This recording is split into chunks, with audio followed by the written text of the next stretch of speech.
Recording in progress.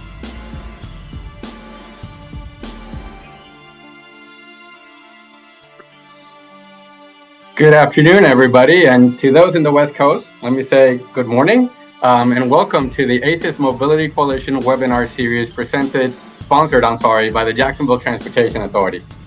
Today's topic is transportation systems, how ACES are part of the bigger transportation equation.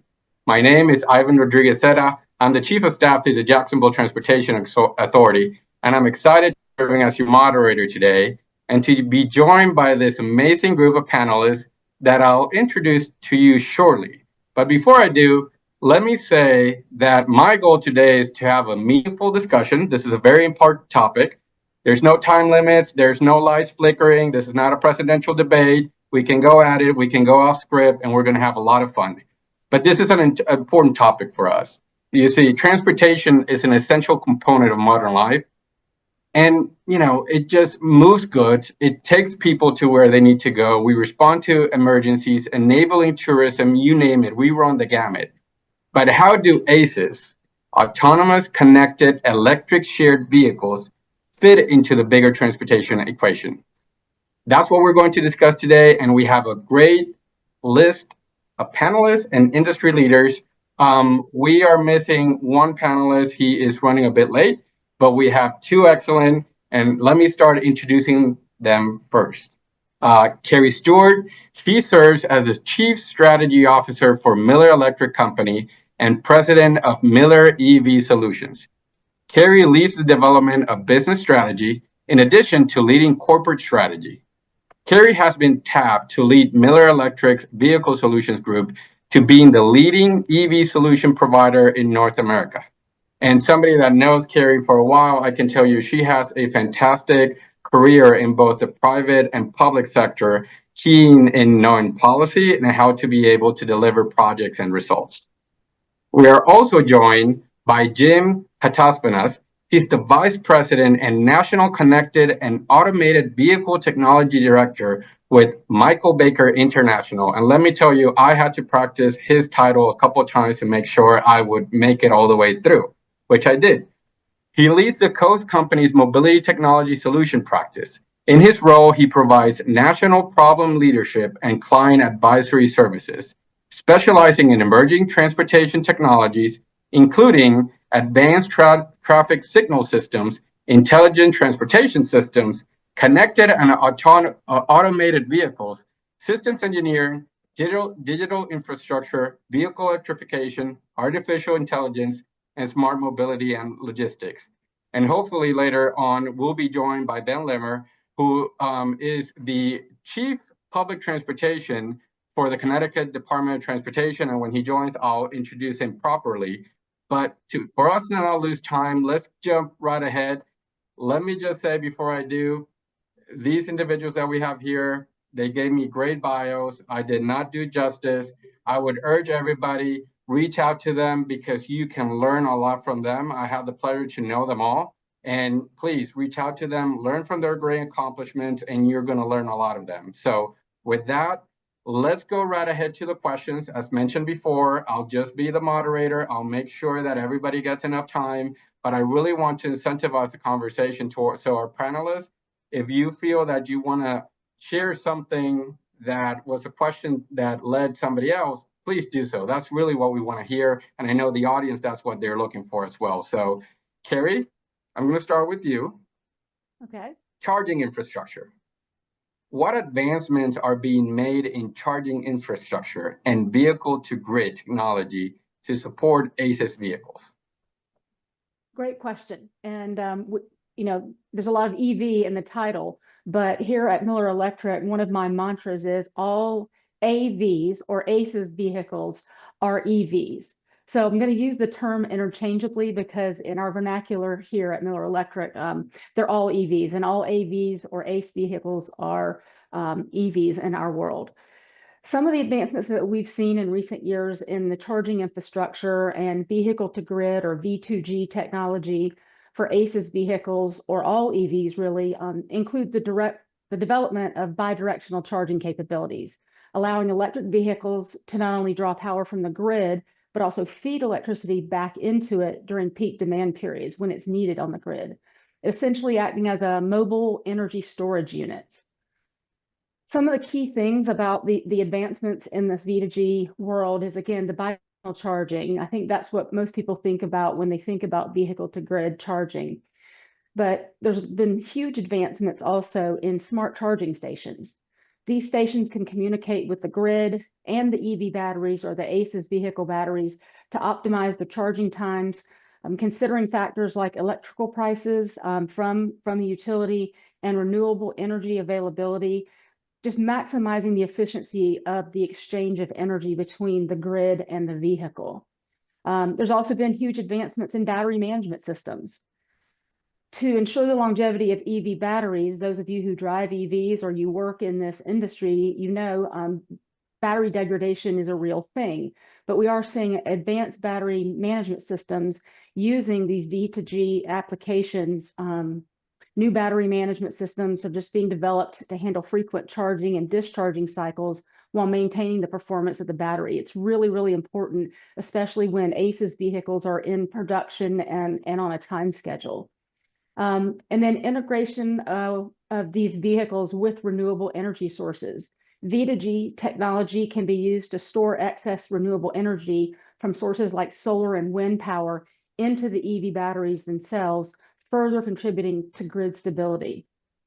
And again, some of the advancements you asked about, or some of the advancements in what they do, is, you know, increased renewable energy adoption. In order to increase renewable energy adoption in the United States, it really has to be easy, and every part of the chain needs to be a part of it. So V2G technology is incredibly important as we advance. This is going to reduce the grid strain, and we might have time to talk about it later because it is one of the issues with EV charging generally and ACES charging specifically, and that's the strain that it's taking on the grid currently. So all of these technologies, as they advance, are going to help on the utility side, help with the vehicles themselves, and also help the owners of these fleets of ACES manage their utility bill, manage their sustainability goals. So much exciting things happening in the technology side of ACES. Well, Kerri, that's fantastic. And I know that we will get into more of this, but I have to say, I have to call quorum, like when we're in the board meeting, and we've been joined by our third panelist. So let me properly introduce my good friend, Benjamin Limmer. He's recognized in the public transportation industry as a visionary and transformative leader. And in 2023, Limmer joined the Connecticut Department of Transportation as Chief Public Transportation to lead its public transportation bureau, which plays a critical role in taking Connecticut DOT, rail and transit services to new levels of quality that will complement the state's ambitious transportation program. I've known Ben for a while, and I can tell you, in our association, the American Public Transportation Association, he's recognized as a leader. I know he's been recognized as well by WTS, and we're so happy that you were able to join us, Ben. And again, to all the our audience, as I mentioned before, the bios, as I described them, do not do justice to the career that these folks. So please look them up, reach out to them, and I know they're going to be happy to talk and share more. So with that, Ben, we're going to go next to you. I'm going to put you on the spot right off the bat. Talk to me about the integration into existing transportation system. How is the Connecticut Department of Transportation planning to integrate AVs or autonomous shuttles into the existing public transportation network? What challenges do you foresee, and how are you addressing these challenges? Yeah, Ivan, great to see you. I did get stuck in traffic, but thanks for bailing me out on that one. Yeah, certainly we have a lot going on at CTDOT with regard to transportation and planning to help integrate autonomous operations into our system. The biggest project, the first to have an automated bus rapid transit system, and this system will start with testing and then move up to hopefully carry people sooner than later. Honestly, when we were starting to think about, this whole pilot program, admittedly, I probably could have thought through some of the details around some of the regulatory and legal and even related to insurance liability hurdles. But we have been partnering not only with FTA as well as the vehicle manufacturer and the technology companies. We've really been partnering to figure out, okay, how do we do this? Was here, and something that Ben said, safety and security, that will always, always, always be our top priority in everything we do. That's why we do these webinars. That's why we do all the testing, all the protocols. And that's why we need to share among others, because really exciting. But to answer your question, Ivan, I think, from the big picture standpoint, right, we're going to be opening up a lot of doors in terms of how we can address some of the challenges we have is, in the public sector mainly, and really leveraging the private sector and in our ability. And as they grow over the next decade, we should have a transportation system that is much safer, right? We can use connected vehicle technology to address V2V or V2X, as well as the Pennsylvania Turnpike Commission and Carnegie Mellon and one other nonprofit entity. But we are standing up a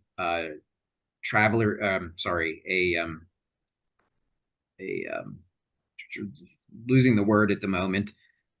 Tim training it soon and develop how we deal with some of those key certain edge cases that that AVs have challenges with at this point in time. On the connected vehicle side, we're going to be looking at how do we technology. I think one thing to add to that discussion was that solid state batteries could be a potential game changer at some point. And then also looking at hydrogen as a fuel source and not just solely looking at EV as a solution, but, how do we... But you are already trying to plan ahead. I'm happy to jump in. So one of the things that we are seeing, and Jim did mention trying to be future proof, and maybe not said at the top of what we're seeing is the massive need for energy that these systems put forward. And that's mostly on the transit side, maybe less so on the ACES side, more on the EV buses for the fast charging that needs to go in. But making it last longer and better for the future. So Ben, you want to share something? Oh, it's like Kerri works in Connecticut part-time. I mean, definitely having the power capacity and there are two throughout Connecticut. It's going to take a huge investment and a significant amount of time to get there. So the time to serve people's mobility needs, with the most comprehensive set of services we can is here today. Connected and electric, and bringing those three things together. I had worked on, an opportunity in Ohio where a client was looking at bridging the gap of bringing these three TAs to them with the ultimate urban circulator, where you have rubber tired, dedicated cartway that it's elevated, and you're able to platoon vehicles together to meet the demands or flex for the demands. And so at the airports, they're looking at these same type of things, systems, communication, edge devices, back-end systems, and cloud infrastructure that we need to handle the data and the information that we want to basically allow us to make the transportation system operate more efficiently and, quite frankly, more safely. So This digital infrastructure is very important to invest in, and we're hopes, the hopes I think of technology. So we need to figure out a way as a nation technology. So we need to figure out a way as a nation on how do we enable these technologies with the digital infrastructure overlay. That's great, Jim. And what came to mind is when the JTA, we went the first, when we were, let's go back to safety. And, you've been a leader in this industry, and you mentioned it in your response before. And we know public perception, like everything when it's new, there's concerns, there's questions. So what do you believe is the public's A lot of the public's perception, unfortunately, like many of the other things out there, might be limited to whatever they read in the media or whatever the headlines say. And we can certainly do our part to change that going forward. But news outlet tell the story, and tell a positive story. And it's absolutely critical that we reach out to the public to share the success of the project, the backbone and the technology that we are seeing in the new operations. I always reminded that here at the JTA with the U2C program, we started to partner with DCPS, and we're taking to partner with DCPS, and we're taking the vehicles to schools. We take them to seeing the vehicles to schools. We take them to STEMs. And there was one day that I got to my house, and my oldest, this is about 3-4 years ago, and afterwards it's night and day. And so it's fantastic. And afterwards it's night and day. And so it's fantastic. So with that, I want to turn it back to Kerri. And I used a word earlier that's ecosystem. So I want to hear from you regarding the integration of renewable energy. How are ACES vehicles being integrated with renewable energy sources to create a more sustainable transportation ecosystem? So great question. And I think this is building on a lot of what we've already talked about. And I think this is great question. And I think this is building on a lot of what we've already talked about. And I think this is going to go a lot towards public perception during peak renewable generation periods from the grid, or have on-site renewables themselves, right? So installing solar panels at charging stations or depots can provide dedicated renewable energy for charging ACES vehicles. And that's the best of both worlds. Then we talked very much earlier, your first question to me today was about vehicle to grid technology. I don't think that can be overstated or said enough. As this technology advances that allows the vehicles to draw power from the grid, but to also replenish the grid, widespread availability of charging stations powered by renewable energy, or really any energy. But it's going to be crucial for widespread adoption of ACES vehicles, and especially in the trucking and moving of goods across our country. Charging infrastructure developers, energy companies, automotive manufacturers, to accelerate the development and deployment of shared charging infrastructure tied to renewables. Everybody puts a little skin in the game. And key to all of this is going to be the IIJA reauthorization. Jim was right. How that pairs up with like sustainability. How do the ACES vehicles then contribute to reducing the environmental footprint of our urban transportation system? How are key sustainability matrix being tracked? Go at you first, Jim, but it's something that then I would like for Kerri and Ben also then to jump in to a portion of it. So Jim, let me start with you. Talk to me about the last letter in ACES. And shared becomes the dynamic that I don't know whether we fully understand what shared is going to mean in an automated future, and issues with parking, and do we need to repurpose parking? Do we need parking? There's a lot of issues that I think that we don't know, that we haven't really quite figured out yet.